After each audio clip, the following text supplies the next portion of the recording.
একটা গুরুত্বপূর্ণ বিষয়, কুরবানির মাংস অন্য কোনো ধর্মের মানুষদেরকে দেওয়া যাবে কিনা এটা আমি দেখেছি।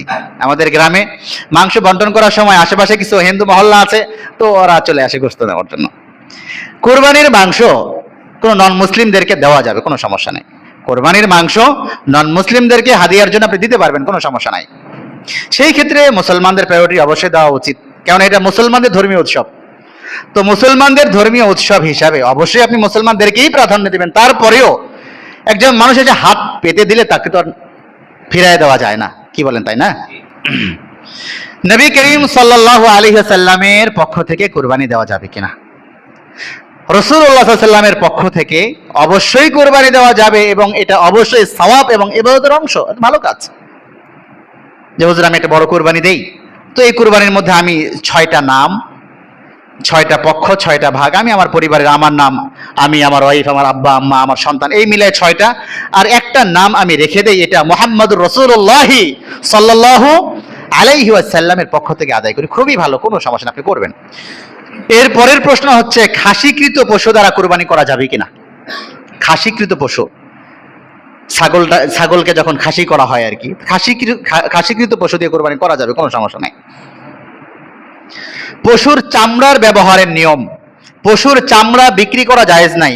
শুধু পশুর চামড়া না, আমি যেই পশু জবাই করলাম, পশুর কোনো অংশই, কোনো কিছুই বিক্রি করা জায়েজ নাই। এটা হলো হাদিস শরীয়তের মাসালা।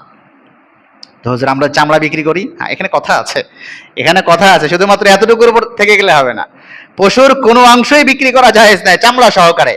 তবে চামড়া যেহেতু পচনশীল দ্রব্য, সেই ক্ষেত্রে আমরা চামড়া বিক্রি করছি, বিক্রি করার পরে এই সম্পূর্ণ টাকাটাই যাকাত খাওয়ার উপযুক্ত যারা, তাদেরকে দিয়ে দিচ্ছি, অথবা মাদ্রাসার লিল্লাহ ফান্ডে দিয়ে দিচ্ছি। এটা হলো বিশুদ্ধ পন্থা।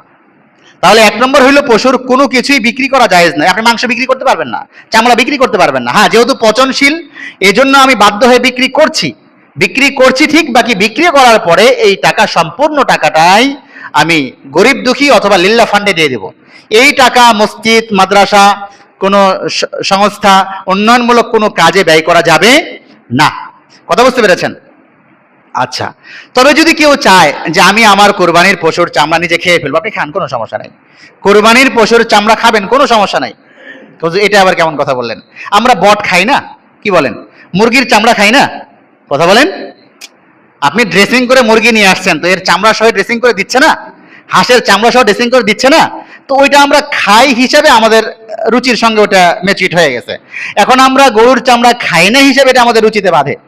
এখন যদি কেউ প্রসেস করতে পারে যে না, এটা গরম পানি টানি দিয়ে বা প্রসেসিং এর মাধ্যমে এর লোমটম গুলো উঠায় এটা বটের মতো করে ছোট ছোট করে কেটে রান্না করে, আপনি ইউটিউবে সার্চ দিবেন, এটা খায়, এটার অলরেডি খাওয়ার প্রসেস তৈরি হয়েছে। যদি কেউ খেতে চায় প্রসেস করে এবং তার রুচি হয়, সে খাবে, কোনো সমস্যা নাই।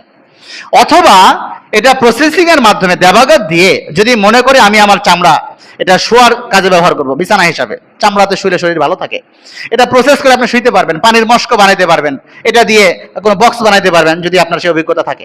তাহলে নিজের প্রাণীর নিজের পশুর চামড়া ব্যবহার করা যাবে, কোনো সমস্যা নাই। তবে বিক্রি তখনই করা যাবে যেহেতু পচনশীল দ্রব্য, এই হিসাবে বিক্রি করে এর সম্পূর্ণ টাকা গরিব দুঃখী অথবা মাদ্রাসার যাকাত লিল্লাহ ফান্ডে আমরা দিয়ে দিব। কুরবানির দিন মুরগি, হাঁস, বতক এগুলো জবাই করা যাবে কিনা? একটা গ্রাম্য মাসালা আছে, গ্রামের দিকে মহিলারা এগুলো জবাই করতে দেয় না, এটা গ্রাম্য ফতোয়া আর কি। তবে করবেন, কোনো সমস্যা নেই। ঈদের দিন কি করা যাবে? মুরগি, হাঁস, বতক যা আছে সবগুলো জবাই করা যাবে, কিন্তু আবার কুরবানির নিয়তে না, যে না ওরা কুরবানি তো গরু ছাগল দিচ্ছে, তা আমি মুরগি কুরবানি দিলাম, আল্লাহু আকবার, এই নিয়তে না। আপনি মুরগি এমনি জবাই করে খাবেন, কিন্তু কুরবানির নিয়তে না।